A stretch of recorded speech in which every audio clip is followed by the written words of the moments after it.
In just 22 seconds, one of country music's most beloved icons went from smiling guest to storming off stage after Bill Maher crossed a line that sent shockwaves through the studio.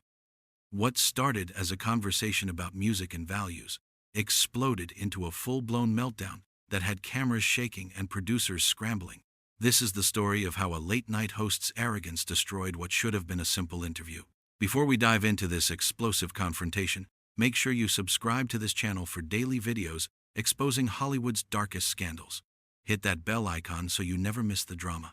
The tension in the studio was thick from the moment Reba McEntire walked onto the set. Bill Maher sat behind his desk with that familiar smirk plastered across his face, the one that said he already knew everything he was about to say. The audience clapped as Reba took her seat, wearing an elegant blazer, and her signature red hair styled perfectly.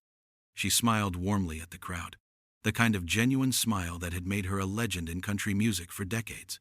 Bill leaned back in his chair, shuffling his notes with exaggerated casualness. "So Reba, welcome to the show," Bill began, his voice dripping with that tone he uses when he thinks he's about to educate someone. "I gotta say, I'm curious. You're from Oklahoma, right? The heartland, the real America, as some people like to call it." Reba nodded politely, clearly unsure where this was headed. "Born and raised. I'm proud of where I come from." Of course," Bill said, waving his hand dismissively. "But here's what I don't get. You've been in Hollywood for years now. You've seen the world, you've traveled, you've met people from all walks of life. How do you still hold on to those small-town values? I mean, don't you feel like you've outgrown that stuff?" The audience laughed nervously. Reba's smile tightened just slightly, but she maintained her composure. "I don't think growing as a person means abandoning where you came from, Bill. My values are what made me who I am." Bill leaned forward, his eyes gleaming with that look he gets when he thinks he's making a brilliant point. "But values change, right? I mean, when you're from a place where people still think, let's just say, where people have certain beliefs about religion, about social issues, about how the world works, don't you think exposure to reality changes that?" "Reality?" Reba repeated, her voice steady but with an edge creeping in. "My reality includes faith, family, and treating people with respect. Those aren't things I need to change." "Faith?" Bill said, almost laughing. "See, that's exactly what I'm talking about. In 2025, we still have people clinging to these ancient belief systems. It's like believing in Santa Claus, except adults are making policy decisions based on it." The audience went silent. A few awkward chuckles broke out, but most people seemed uncomfortable. Reba straightened in her chair, her southern politeness starting to crack. "Bill, I came here to talk about my music and my tour. I didn't come here to be mocked for my faith." "I'm not mocking," Bill said, holding up his hands in fake innocence. "I'm just saying, when you look at the data, when you look at the science, when you look at how much damage organized religion has done throughout history, I'm not here to defend all of organized religion," Reba interrupted, her voice rising.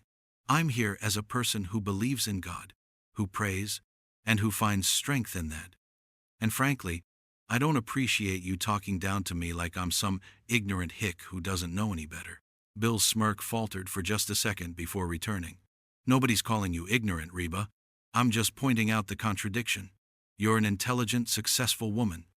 You've achieved so much, but then you thank God for your success? Come on, you did that. Your talent did that. Your hard work did that.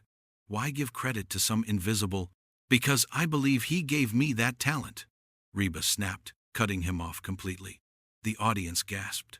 "I believe there's something bigger than me, bigger than you, bigger than your ego, Bill. And you sitting there acting like you've got it all figured out doesn't make my beliefs wrong." The studio fell dead, silent. Bill's face went red, and his jaw clenched. This was not how he expected this to go. Guests were supposed to laugh at his jokes, maybe push back a little for entertainment value, but ultimately concede to his superior intellect. Reba wasn't playing that game. "My ego?" Bill said, his voice dropping to a dangerous tone. "That's rich, coming from someone who makes a living singing about trucks and beer." The audience collectively gasped louder this time. Even some of Bill's most loyal fans looked shocked. Reba's eyes went wide, and for a moment, she looked like she couldn't believe what she'd just heard. Her hands gripped the armrests of her chair. "Excuse me?" Reba said quietly. Too quietly. It was the kind of quiet that comes before a storm. Bill must have realized he'd stepped over a line, but instead of backing down, he doubled down. "I'm just saying, country music isn't exactly known for its intellectual depth, is it? It's the same 3 chords and a cloud of dust. Don't get me wrong, people love it. But let's not pretend it's—" "Let's not pretend what?" Reba demanded, leaning forward. "Let's not pretend it's real music? Let's not pretend millions of people connect with it? Let's not pretend I've built a career spanning 40+ years doing something you clearly don't respect?" "I respect success," Bill said coldly. "I just think we can be honest about the difference between art and entertainment. You're an entertainer. That's fine. But when you start lecturing me about values—" "I'm not lecturing you about anything," Reba shouted, her voice echoing through the studio. Several audience members jumped in their seats. "You invited me on your show, and from the second I sat down, you've done nothing but insult me, my music, my home, and my faith. What the hell is wrong with you?" Bill's face turned an even deeper shade of red. "What's wrong with me? What's wrong is that people like you get on platforms and spread your backward thinking to millions of people who don't know any better. You want to sing your songs? Fine. But don't act like you're some moral authority because you come from a place where people still—" "Still what, Bill?" Reba interrupted, standing up now. She was fully standing, towering over the desk with righteous anger radiating from her. "Still have values? Still care about their communities? Still believe in something beyond themselves? You sit here in your little bubble in Los Angeles, surrounded by people who tell you you're brilliant, and you think that gives you the right to look down on everyone else in this country." The audience was in complete shock. Some people started clapping, hesitant at first, then louder.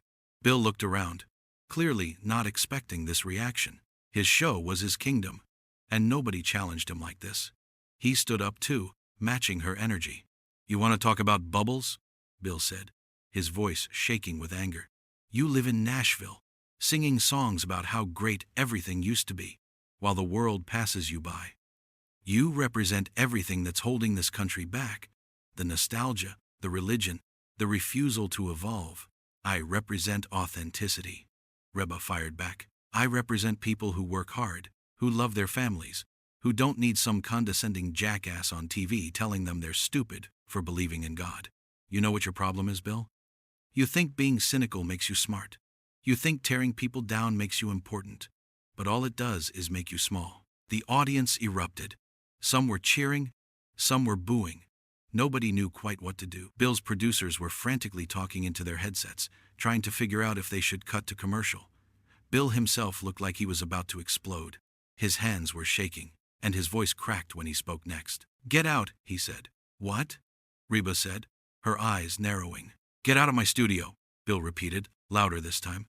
"If you can't handle an honest conversation, if you're going to be this sensitive about everything, then leave.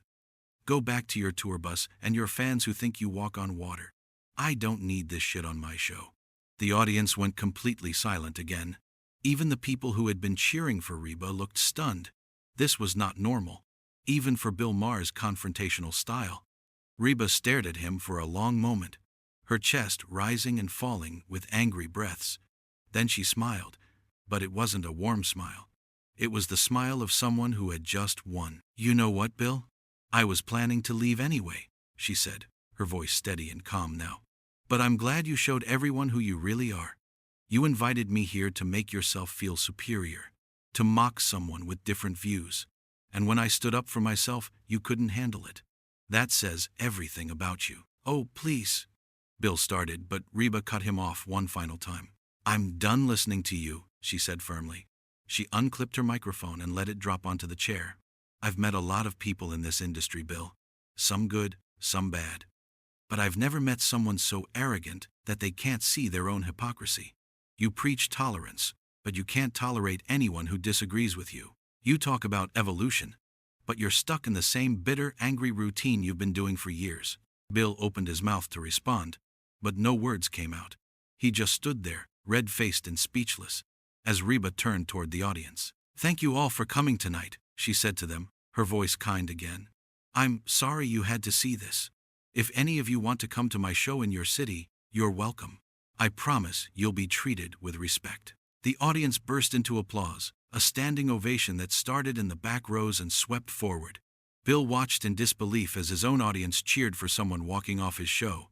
He tried to say something, anything, to regain control. "This is exactly what I'm talking about," he shouted over the applause. "This is the problem with—" But Reba was already walking toward the exit, her head held high. She didn't look back, didn't acknowledge Bill's continued ranting. The cameras followed her as she made her way backstage, and the last shot showed her pushing through the studio door and disappearing into the hallway. The door swung shut behind her with a decisive thud that echoed through the stunned studio. Bill stood alone on his stage, his desk between him and an audience that had turned on him. His mouth opened and closed like a fish out of water as he tried to form words, tried to make a joke, tried to do anything to salvage what had just happened. But there was nothing to salvage. The damage was done. "We'll be right back," he finally muttered. And the show cut to commercial. But they wouldn't be right back. The interview was over. Reba McEntire had walked out. And in doing so, she'd exposed Bill Maher for exactly what she'd accused him of being. A man so trapped in his own sense of superiority that he couldn't recognize when he'd gone too far.